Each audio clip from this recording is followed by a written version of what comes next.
What's up, guys? It's Rey-Jay back with another video. And in this one, I want to break down what's happening with SPY, Tesla, Nvda, the QQQ, and a couple of other tickers. I'm going to break down what's happening with the economic calendar moving forward, why the market saw a very, very big sell-off. But just know that I am not a financial planner, so take nothing I say as financial advice. And also, if you guys can, please check out my Moomoo link. If you deposit $100, you're guaranteed 5 free stocks. If you deposit $2,000, you're guaranteed 30 in total. And the offer ends very soon at the end of March. Anyways, what's happened to the markets? Looking at SPY, we saw this thing sell off 1.4%. We got this massive sell off in the morning. Okay, we hit the very, very high 580s, 589 to be more precise. Then we saw some buyers return, taking us back up to about that 600 area, but we were still down about like 1.4%. On the QQQ, we saw this massive sell-off all the way down to the low 500s, only to get bought back up, closing down 2.9%. So a lot of bears were very present today. We saw Tesla down 2%. We saw some tech stocks green and others in the red. And then Nvda saw this massive sell-off all the way down to about that 117 area before buyers came back, and we still closed down about 16.97%. So a lot of downside for Nvda, for Tesla, for the markets. What on earth is going on? Why did the market sell off like this? Let's talk about some details. But I first want to say this, okay? In my previous videos, I was very, very bullish on SPY, calling all-time highs last week. I was saying it was going to pump and pump and pump approaching Friday. As you could tell, the market did pump approaching Friday. And then as soon as Friday came, I posted a video where I said there's going to be a pullback. I gave you guys a pullback warning 3 days ago. I was talking about how there was bearish indicators that were showing I was expecting some kind of sell-off that was coming. And as a result, the market did get this big sell-off. So it was even bigger than what I was predicting, but it still happened. And as you guys could tell, there are many instances where I am correct. I want to be honest, I am right the majority of the time when it comes to my predictions, but not always. So don't solely just go based off my predictions, but use that as a guide for your own analysis, for your own trades and factors like that. I'm not giving financial advice, so I'm not making or losing money for you. That's your decision. But my videos can be a very useful guide. You guys have the proof right over there. But anyways, just so you guys know, I'm a human. I'm not always correct. I am right most of the time with my predictions, but not always. And I'm just here to give you guys a free analysis. So I just want to give you guys an update about what I've been doing in this channel. Anyways, let's talk about the charts now. So why did we get this big sell-off? What on earth is going on from this point? Looking at the markets, we saw Google in the red, so was Microsoft. Nvidia was down 17%. We saw some sectors more resilient, such as finance and health technology, but overall there was a lot of selling. What happened? We got this big news that came out. There's basically this startup company known as DeepSeek that's come out with an AI model known as the R1. And what's very important about R1 is that it is another version of ChatGPT. Now, this led to a lot of fear because they claim it only cost them about $6 million to build it, right? So they claim that for about $6 million, they built this AI that is super advanced and that it is, once again, very competitive with American AIs. And that led to a lot of questions about big tech. Like, why on earth in the US are we going to be spending billions and billions and billions of dollars when there's these Chinese startups that could achieve similar fates for much cheaper, right? That's like the question that came up.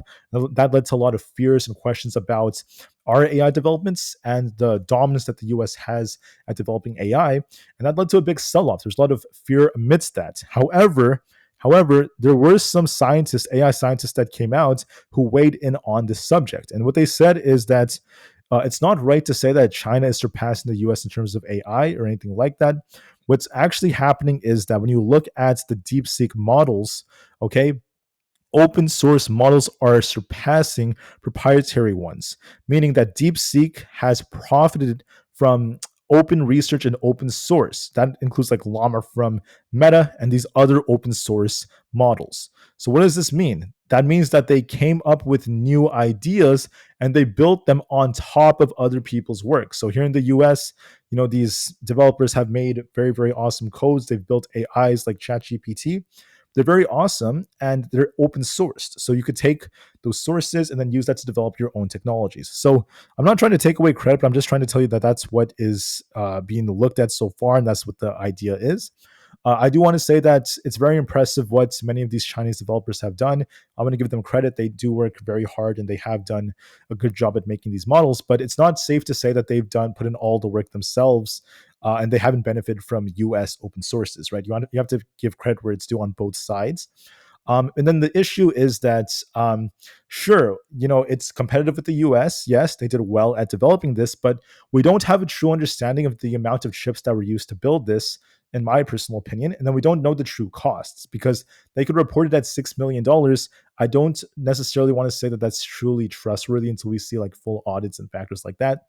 But nonetheless, guys, this does open doors for a lot more competition with the development of AI, and it does still lead to some questions about the US's dominance because as time goes on, yes, there will be other countries, other companies that come out that still try to compete. So you have to keep that in mind. Now, once again, that's like a very unbiased view of looking at this. You want to give credits to these developers in China who did a great job, but simultaneously, you have to also know that they didn't create everything from scratch. They had a lot of help from American open sources. So it goes both ways. We don't truly know what the costs are. We don't know how much it truly cost them. They claim under $6 million. So we'll see if we get more insights about that. But nonetheless, this did lead to a lot of fear amongst semiconductors and the American markets. We saw Nvidia dump 17% because of this, losing about almost $600 billion in market valuation in just one day. That's like one of the biggest amounts of market valuation losses in history. Absolutely insane. Is it sad? Sure. But you could also argue that this is an exaggerated move because when you look at the specific details of this, this is not necessarily what many people thought it originally was. So it's not like, these developers took and created their own model for only $6 million. They used other sources to do that. So it could have been much more costly if they had other factors. And we don't know the true costs. So you could argue that this is an exaggerated move and that this thing is going to try to bounce soon because of that. You could also argue the opposite is your choice, but I just want to say that that's what my view is about this. When you do more research, you're going to see that there's more sources that suggest this, and we don't have enough details about the chips that were used, at least quite yet.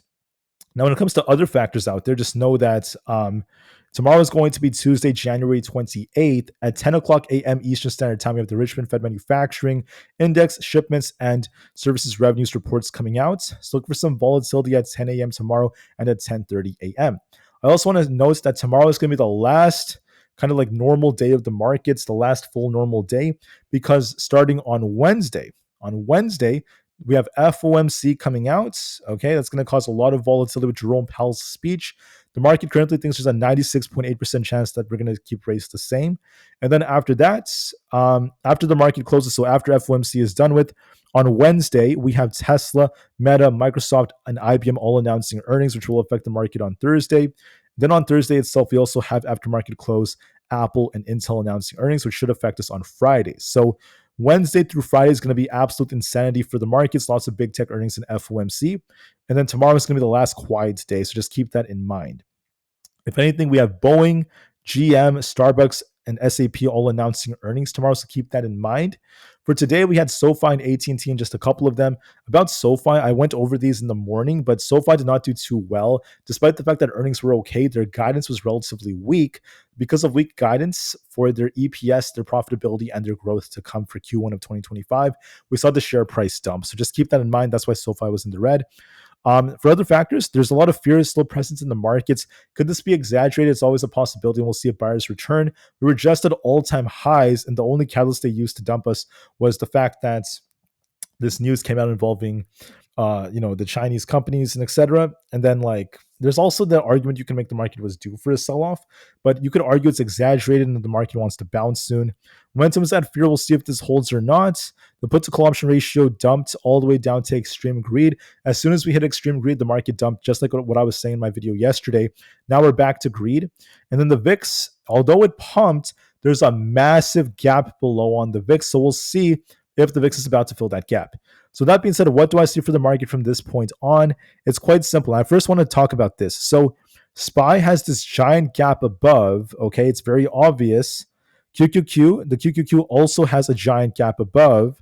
And then the VIX, it also has a giant gap below. So that's right over here.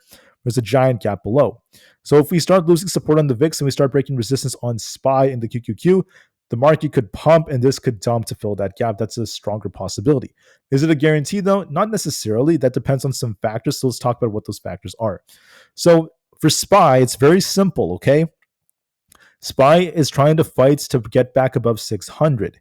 If we could break that, we're looking for 602 at our 20 EMA. If we break past that, I think we fill the gap all the way back up for a full recovery for the almost 608 area, okay? If we're bearish on SPY, you want to see this thing essentially lose 595. If 595 fails us, we dip back down to 593 to the 200 EMA. And if that fails us, we have 590, then 584 as our supports. That's where the gap happens to be on the daily time frame. This gap way down here. Now, looking at SPY, there's a massive gap. We did technically have a green close in terms of our from where we opened and where we closed. So we gapped down really hard, and then we saw a bounce after that, which goes to show there are buyers who are trying to defend. So what's happening is before FOMC, we sometimes see a lot of chop, and I think there's a very good chance that's going to happen. And notice a very interesting pattern on SPY, okay? On Friday, SPY was just chopping all day, then we dumped end of day. Today, the market was chopping all day, then we pumped towards the end of the day. So I wouldn't be surprised if tomorrow we see something similar. Now, it could go either way depending on our levels, so make sure you watch our supports and resistances. If we lose 598, we could be dipping to 593 again. If we break past 600, look for 602, then that gap fills. So watch those levels. My prediction is that we're going to see a lot of shuffling like this tomorrow, and then eventually we might try to push higher slowly to test 602. If we break, we might try to see a little bounce right here. I say that because this drop was a little bit exaggerated, and then simultaneously we held support. So we had previous resistance at the blue trend line. This is resistance, rejection, rejection, rejection, rejection. And then we dipped to the blue trend line and we bounced this time. So that's a sign that we're holding support. And then buyers returned towards the end of the day and we have a gap to fill above. And because the move was kind of exaggerated, I do favor that this might try to bounce a little bit. This is like a liquidity grab right over here off this support, leading to this attempt to push to 602. If we break 602, we're looking for a bounce back up. And I think that this is going to try to bounce to at least 602 tomorrow. So look for consolidation in the morning, then attempt to push for 602 is the most likely possibility. That's the direction I'm leaning in. How about for the QQQ? Well, the same setup is essentially here. We had this blue trend line of our resistance, okay? This dumped really hard, really fast, but you could argue the move is exaggerated. We had this resistance, rejection, rejection, rejection, rejection. And then, we broke through it. We came back down to back tested and we actually held support. See how we held this blue trend line? If we had lost it, I'd be more concerned. If we held it, that's a good sign. So just hypothetically, okay, if you're a bear for the markets, you want to see us retest this trend line at 509. If that fails us, we're going to be dumping even lower, okay? That's going to cause a very, very big move to the downside. If we're bullish, so if we lose 509, we're bearish. If we're bullish, you want to see this thing essentially break past 518. If we break that, we're looking for the 520s, okay? And we still have that gap to fill above. My prediction is that this is going to see some kind of a consolidation move that's going to attempt to slowly push back up towards these EMAs in the 520 area. I think there might be a small bounce coming, at least approaching FOMC. So going into FOMC day, I think this is going to try to push a little bit, and we'll see if Jerome Powell pumps this more or dumps it. But I do anticipate a small push for about 518 to the 520, if not to the 522 zone, depending on our EMAs. But I think we might be pushing close to 520 for a temporary bounce. Now, if I'm wrong, you want to be watching your levels just to be safe, but I think this might try to bounce a bit looking at this setup. Unfortunately for the Russell, we're very much just stuck here. We have resistance at 227 and support at 225. We're stuck in between these levels. So if we break 227, we're looking for an attempt to get back up to about 229. If we lose 225, we're looking for a dump back down towards 224. We're stuck in the middle. We're going back and forth, so give this some time to develop. So we'll see how this ends up going. For ES, we got this big dump, and it has the same setup as SPY. Okay, when you look at this yellow line here, look at this big yellow line, right? We rejected. This time around, we're trying to bounce off of this. That's a very, very good sign. If we're bearish, I want to see this thing lose essentially 60.25. If that fails, this is going to be a bad sign. We could be dipping to 6,000. If we're bullish, you want to break 60.75. If we break that, we're looking for an attempt to get to gap resistance at 6,100. My gut tells me the most likely possibility is something like this, where we kind of consolidate and slowly inch our way up towards the 60-80 area to eventually try to get to this gap resistance. And we'll see if Jerome Powell pushes us higher or if he gives us that rug pull. But I do favor that this is going to try to rebound just a little bit. I think the move is kind of exaggerated, and we are due to do that. NQ is a little bit weaker than SPY, but notice rejection, rejection, rejection, and we're still holding this blue trend line of support. So what this means is we're holding support here. As long as we don't end up losing 21,000 flats, this could attempt to rebound. If 21,000 flat fails us, we're going to be dumping more to about 20,800 or below. So watch that level very, very closely. There's a good chance it does something like this where it slowly inches its way up towards FOMC day. We have that gap to fill above, so it might try to push like this by Wednesday. Then we'll see if we get a rejection or not, but I do favor that a little bit more. And there's more reasons why I say that. I will talk more about why I say this. Look at Bitcoin. It's already starting to bounce here. It dumped really hard, but it held its 200 EMA. If Bitcoin loses 99,875, we dump lower. If we break past 102,600, we could be looking for a push to 103,000 plus. My gut tells me Bitcoin's can do something like this where it kind of like dips here and starts pushing to resistance. We'll see if we break above this or not, but I do favor the 103,000s could be coming as we have this range. So I'll be watching this very, very closely. For a few more factors, we have Nvda. So Nvda, it dumped really hard, but one thing I like about this setup is that we're testing this zone right here. Previous resistance becoming supports. There were previous supports right over here. So if we were to hypothetically lose support, I'm going to be looking for another key level. But just to be safe and just to be very, very clear, I want to see Nvda base. I want to see this thing hold support. What happened was we dumped really hard. Yes, we dumped too hard too fast, and we're trying to hold 117. We got to hold that tomorrow. Let's see us hold 117 and then 120. Let's hold this zone right here. If we don't hold this, we dump to like the 114s or below. If we could hold this tomorrow, Nvda could be making a move back up towards like 125. I would love to see that. That could help the market bounce to some extent. We got to hold support on Nvda. I think this move was exaggerated. It dumped too hard too fast. Some buyers should try to defend this. That's what I hope for. We'll see just to be safe. So watch tomorrow. Can Nvda hold above 120? If that's the case, we're looking for a rebound for 125. I hope that's the case. We'll see about that. As far as Tesla goes, very, very tricky setup. So Tesla got a big rejection, bounced, and came back down. We have earnings coming up, so that's going to be the next big factor. Otherwise, these moves don't matter as much. If we hold above 400, we could be looking for a rebound for essentially 405. And then back up to this resistance up here. If we end up losing support at 390, we're looking for a dump back down to about 383. So my view is this. Tesla loves to pump in the morning. So it loves to get those pumps. Expect another morning pump like this. Whoops, let me just select this. Sorry about that, guys.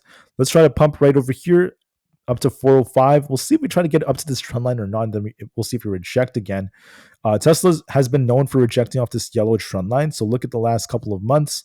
Rejection, rejection, rejection, rejection. We have not broken structure. We almost broke it only to reject again. So in this case, there might be an attempt to get back up to that yellow trend line, at least approaching its earnings. Then we'll see if earnings causes a big rug pull or a big rally. It all depends on what Tesla announces for earnings. But I think there might be a small rebound approaching it. For Aapl, now this could be big for the markets. Apple's trying to bounce. It formed a bullish divergence double bottom here. And now we have this resistance at 230. Can Aapl break the 50 EMA? If we break this, I think we could be flying back up towards 235. If we don't break this, we could be rejecting back down to 226.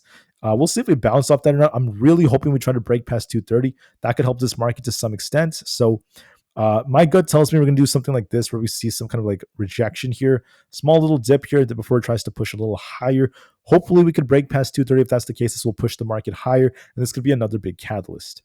For a few more out there, we have Netflix. Okay, so unfortunately for Netflix, there's a bit of a downtrend here. We were talking about how this is going to attempt to bounce. So we did dip here. We came very close to our 20 EMA. Now we're just consolidating. So you could argue that Netflix is just getting very tight.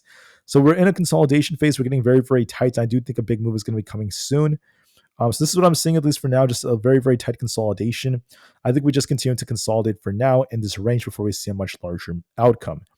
For MSTR, we dumped really hard only to bounce again. So we're technically a little bit more bullish because we have a nice accumulation right here, an inverse hand shoulder setup.